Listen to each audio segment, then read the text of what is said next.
The Provo Hockey League regular season continued this past weekend at the IGA Sports Center. First up was the Mini League, the Grace Bay Car Rental Owls versus the Gansevoort Gators. This was an exciting high-scoring game. League-leading scorer Sebastian Turbyfield finished with 6 goals and scored a brilliant goal to win the game in the closing moments. The final score, Owls 9, Gators 8. I caught up with the captain and co-captain to get their thoughts on the win.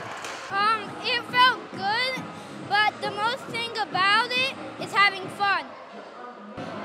Well, me and my friend worked it out. We passed together and we spread the puck out. We try to move into spaces where there's no one looking, and we try to, do the hardest we can. We try to keep the puck on the ground, not in the air. And our goalie did very well. His name is Bradley. Did very well. In Game 2, it was the Bantam Division, with the Star Foundation Lightning taking on the Palm Sands Sharks. Sharks have been undefeated so far in the league and look to continue their winning ways. The game was a back-and-forth battle, and when the final buzzer sounded, the score was tied 3-3.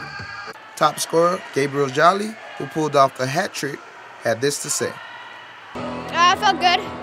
Well, I usually get hat tricks, but this one was a hard game, and we tried our best, but I guess we didn't get it in the end. But it was a tie.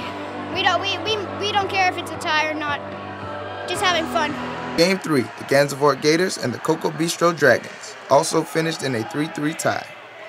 Game 4, between the J&W Construction Flame and the Trois Mercelin Wolf Pirates, ended in a 14-10 win for the Pirates. In the 5th and final game of the day between the Star Foundation Lightning, Saunders and Co Hurricanes, the Lightning dominated 10-2 for the Midget Division win. Next up, women's football. Football action is back in full stride. The Women's Football League had a doubleheader this past weekend, the Net Rockers versus the Hurricanes, and the Strikers facing the Revolution. Game 1. Net Rockers took the field against the Hurricanes. The game appeared to be heading for a stalemate as both teams played tough defense, but the Net Rockers claimed a big win as Kayla Gardner managed to score the winning goal on a breakaway in the 88th minute. Final score, Net Rockers 1, Hurricanes 0. Game 2. Strikers battling the Revolution. The Strikers got on the board first when Sarah Saneri scored a great through ball from Pakira Brooks. But the Revolution would answer right back when Jillian Vernice powered through to tie the game at 1-1. Just before the half, Christina Hines would give the Strikers a 2-1 halftime lead as she converted on a penalty shot. The Strikers seemed to have the game in hand until Gensilia Cox put in the last goal of the game as she dribbled past 2 defenders to even the score.